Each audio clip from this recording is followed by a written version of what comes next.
जो सच्चा भक्त होता है उसमें 6 गुण अपने आप दिखाई देते हैं। ध्यान दीजिएगा, भगवान के मार्ग में चलने वाले सच्चे भक्त में ये 6 गुण दिखाई देते हैं। क्या?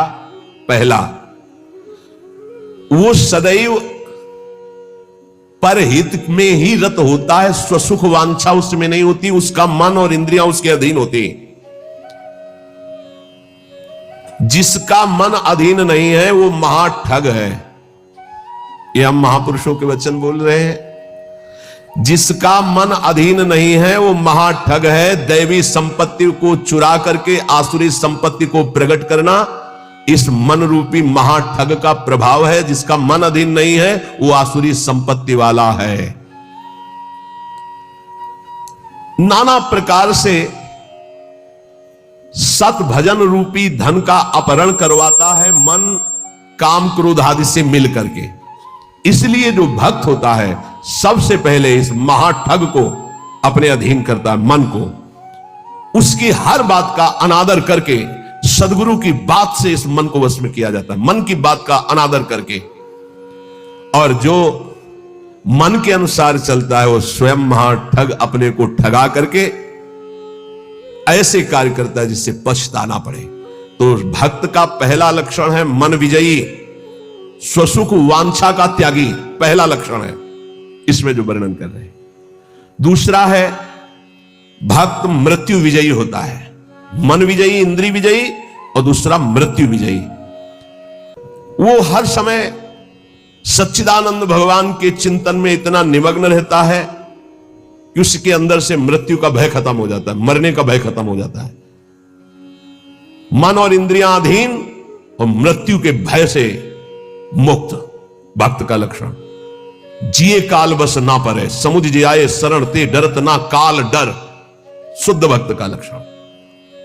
तीसरा, सदैव गुरुदेव और भगवान के अनुकूल ही कार्य करने वाला, जिससे गुरुदेव की आज्ञा पालन और भगवान की प्रसन्नता हो, उसके अलावा कोई भी अन्य कार्य उस भक्त के द्वारा नहीं हो सकते।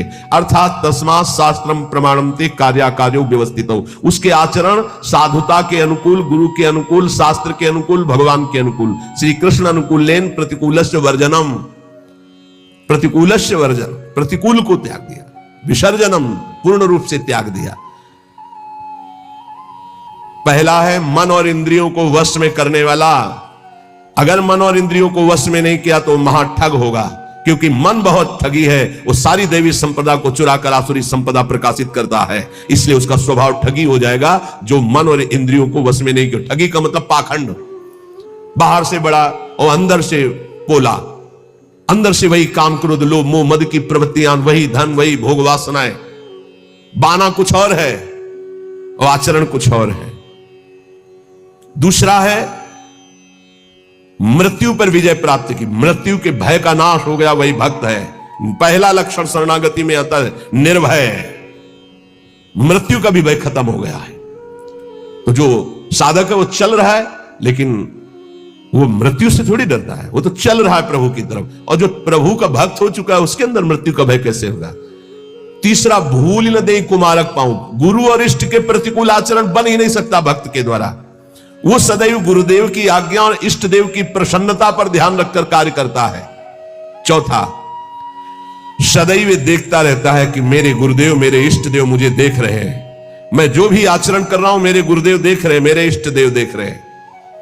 एक शिष्य बनने के लिए 2 लोग गए, गुरु ने दोनों को तरबूजे दिए, कहा एक तुम जाओ ऐसी जगह से अमनिया करो जहां कोई देख ना रहा हो, ऐसी जगह जाके काटो जहां कोई देख ना रहा हो।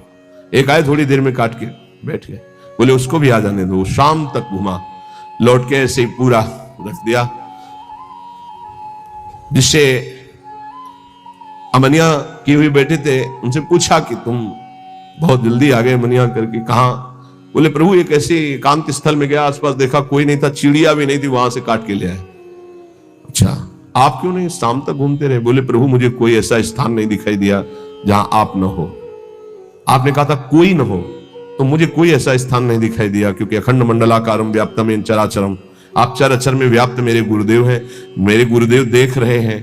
इसलिए आपने कहा था कोई ना देख रहा हो, तो प्रभु हर समय आप मुझे दिखाई दे रहे थे, इसलिए मैंने काटा। जो काट लिए थे उनसे कहा कि तुम तरबूज पाओ और निकल लो, तुम्हारी दीक्षा नहीं होगी। और जो नहीं काटे थे उनसे कहा तुम दीक्षा के अधिकारी हो। ये चौथा, जो हर समय ये देख रहा है कि मेरे गुरुदेव मुझे देख रहे हैं, मेरे इष्ट देव मुझे देख रहे हैं, मैं जो भी आचरण कर रहा हूं मेरे गुरुदेव देख रहे हैं। पांचवा, ये भक्त का लक्षण, अपने परिवार से तनिक भी मोह ना होना। भगवत, चाहे गृहस्थ हो चाहे विरक्त, भगवत भाव होना, मोह ना होना। मोह गए बिनु राम पद होई न दृढ़ अनुराग। भगवान की ही तरफ हर वृत्ति, सब में भगवत भाव, मोह किसी से नहीं। और छठवां, महान दुख विपत्ति को आदर पूर्वक मुस्कुरा कर सहना। समझ में आ रहा? ये है भक्त के लक्षण। महान दुख, जो गुरु भक्त होता है उसमें दया, नम्रता, साधुओं से प्रेम, दंभ शून्यता, असंगता, निष्कामता, तीव्र वैराग्य, शांति, एकांतवास, केवल भगवान से संबंध, ये 10 बातें जागृत हो जाती हैं जो ये गुरु की शरणागति लेकर के आराधना करता है। सज्जन, साधुजन, भक्तजन उसे ही कहते हैं जो किसी भी माता बहन में काम भाव न देखे, जो किसी से धन लेने की चाह न करे, जो दूसरे के दुख को देखकर स्वयं दुखी हो जाए, और जो हर समय ईश्वर को अपने सामने रखता है, उसे कहते हैं साधु। उसे साधु कहते हैं, चाहे वो गृहस्थ हो चाहे विरक्त हो। फिर किसी भी स्त्री की तरफ काम भाव न करना, दूसरे के धन लेने की भावना का त्याग करना, दूसरे को दुखी देखकर स्वयं दुखी हो जाना, और हर समय ईश्वर के सानिध्य का अनुभव करना। सर्वत्र भगवान है तो यहां भी भगवान है, सबके भगवान है तो मेरे भी भगवान है, सब समय भगवान है तो इस समय भी भगवान है, सबको देख रहे हैं तो मेरे को भी देख रहे हैं। श्री भगवान का अखंड स्मरण, सब में समता का व्यवहार, संतों में विशेष भाव, नम्रता, और प्राणी मात्र में भगवत भाव, ये स्वाभाविक भक्त के अंदर आने लगते हैं। जो विषयों का संग्रह, भोगों का चिंतन, दूसरे शरीरों का आकर्षण भोग वासना से, और रुपया पैसा की प्रियता, वो महामूर्ख है, वो भगवान का भक्त नहीं हो सकता। महामूर्ख इसलिए कि मूर्ख उसे कहते हैं जो कबाड़ बटोरता है, बुद्धिमान उसे कहते हैं जो कीमती वस्तु लेता है। कीमती वस्तु हरि नाम में भगवान को छोड़कर कबाड़ बटोर रहा है। भेष बहुत अच्छे व्यापारी का है और कबाड़ बटोर रहा है। भेषधारी हरि के उर शाले, भगवत ऋषि जी ने कहा। जब तुम्हारे सामने धर्म और भजन की बात आवे तो उसे कल के लिए मत टालिए, तुरंत उसे स्वीकार कीजिए। और जब पाप की बात आवे तो तुरंत कल के लिए टाल दीजिए, उसको लंबा टाल दीजिए। शायद अभी बुद्धि ठीक नहीं है, उसको लंबा टाल दीजिए। लेकिन धर्म और भजन और सेवा की बात जब आवे तो उसे कल के लिए मत टालिए। अभी काल करे सो आज कर, आज करे सो आप पल के में परलय होएगी, बहुर करेगो कब। भोजन की चिंता का तनिक भी भाव भक्त के हृदय में नहीं होता, भोजन कहां मिलेगा। दूसरा, अर्थ की व्यवस्था से जीवन यापन करने का स्वभाव भक्त का नहीं होता। तीसरा, भयानक रोग आने पर मस्ती में कोई फर्क ना पड़े। चौथा, कोई भी संग ना दे तो भी असंग भाव में नित्य मगन रहे। ये भक्तों के लक्षण वर्णन हो रहे हैं। भोजन की चिंता का त्याग, धन की व्यवस्था से जीने की भावना का त्याग, भारी रोग की स्थिति में मस्ती में कोई फर्क ना आवे, भक्त का लक्षण। और किसी के भी संग में उसकी कोई रुचि नहीं है, असंगता का उसको सुख है।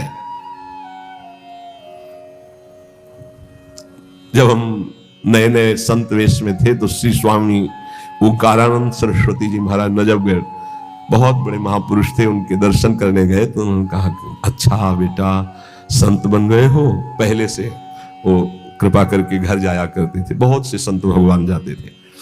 तो बहुत अच्छा, बहुत अच्छा। देखो बेटा संतों का जीवन, आज उसे लिखा पाया है, हाँ वहां तो उसने समझाया था तो समझ गए। जो संतों में लक्षण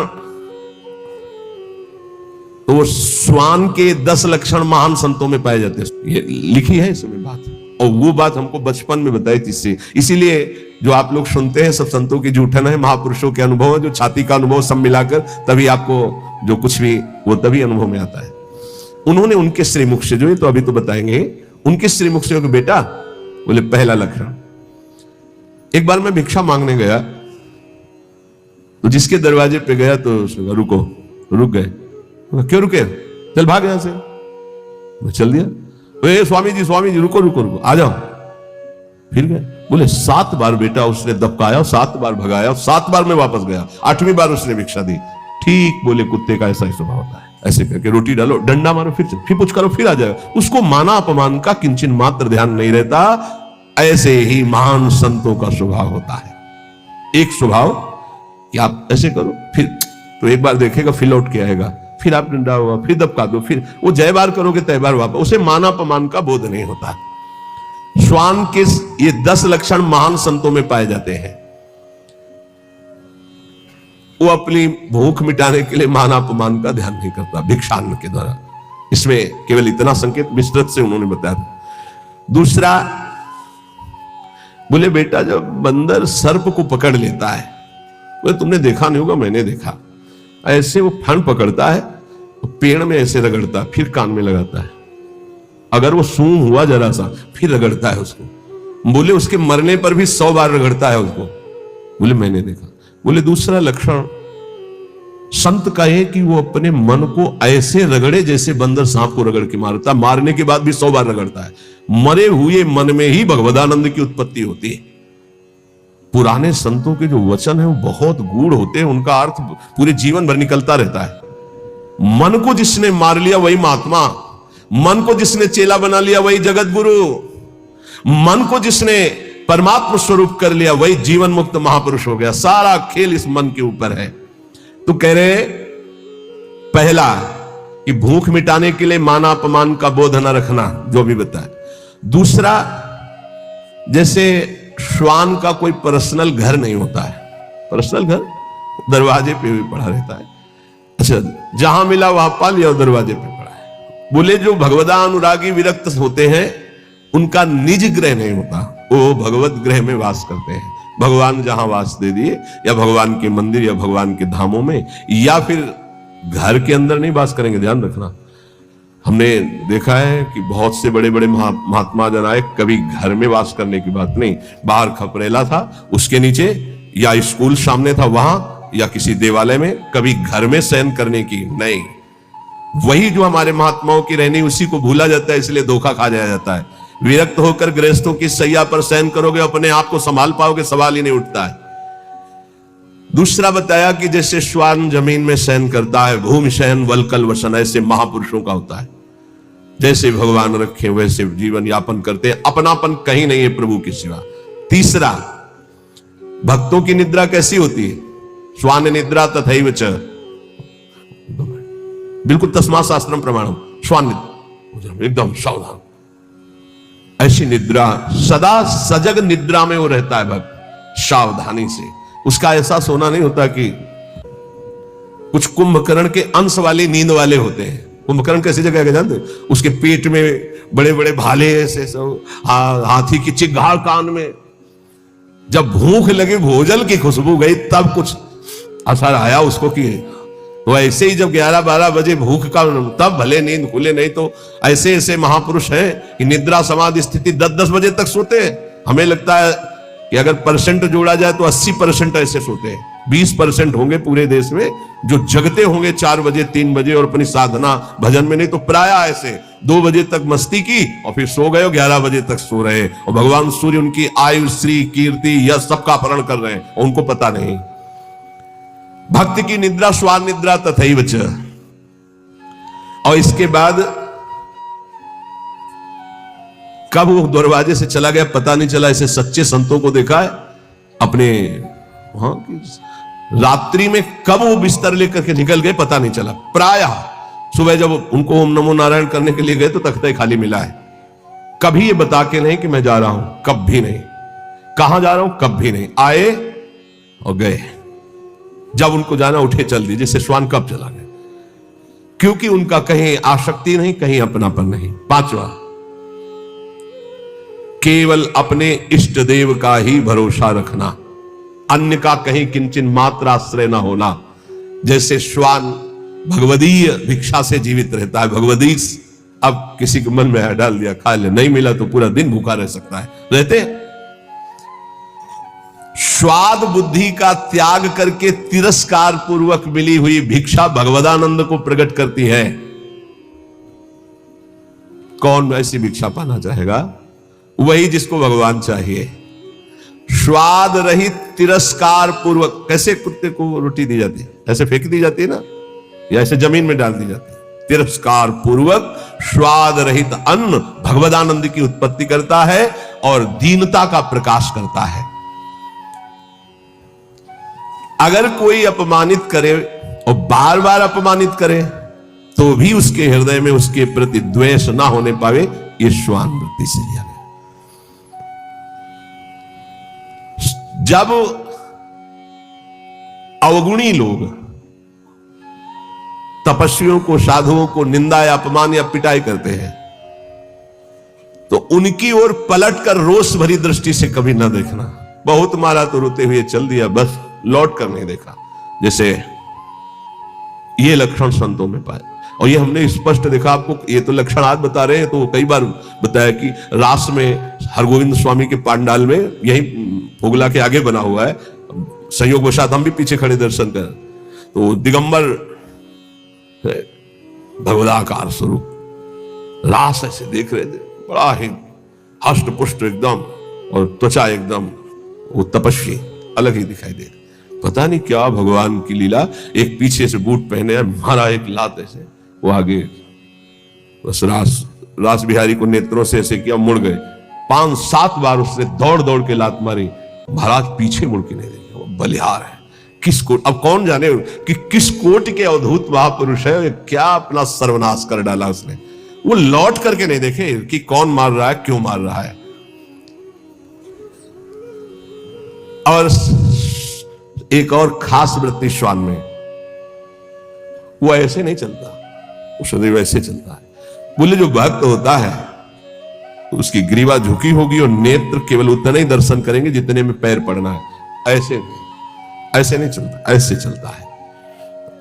ये सारे लक्षण उसमें आ जाते हैं। सबसे पहले जो गुरुदेव की शरण होकर उनकी आज्ञा पर चल पड़ा, और विश्वास जो गुरुदेव ने नाम दिया, मंत्र दिया उस पर, तो गदगद बानी पुलक तन नैन नीर मन पीर, नाम रटत ऐसी दशा होत मिलत यदुबीर। जब गुरुदेव की कृपा से, जो गुरुदेव प्रदत्त नाम में बड़ी महिमा है, जो ही नाम जब गुरुदेव के अनुसार होता है, मनमानी नहीं, मनमानी आचरण नहीं, तो बोले गदगद कंठ हो जाता है, आवाज नहीं निकलती सही ढंग से, नेत्रों से अश्रु बहने लगते हैं। जब नाम रटते हुए ऐसी दशा हो तो जान लो प्रभु के मिलने का समय आ गया है। नवधा दशधा परा रस रूपा भक्ति विचित्र, विविध भाव अनुराग सुख नामाधीन सुमित्र। गुरुजी ने जो नाम मंत्र दिया उसी से नवधा भक्ति पूर्ण हो जाएगी, दशधा प्रेम प्रकट हो जाएगी, परा सर्वत्र भगवत तत्व का बोध हो जाएगा, और रस रूपा प्रियालाल की लीला में प्रवेश हो जाएगा। उसी से सब हो जाएगा। तुम पकड़ो गुरुजी के प्रदत्त जो नाम है, मंत्र है। विविध भाव अनुराग सुख नामाधीन सुमित्र, ऐ सुंदर मित्र मेरी सलाह मान ले।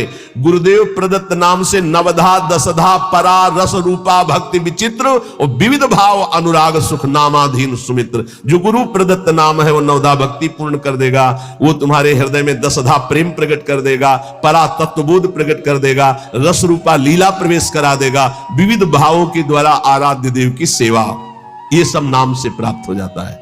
जौलों रग रग से नहीं सुधन नाम निज सार, निकषत परम प्रकाश में मधुर मोहब्बत यार।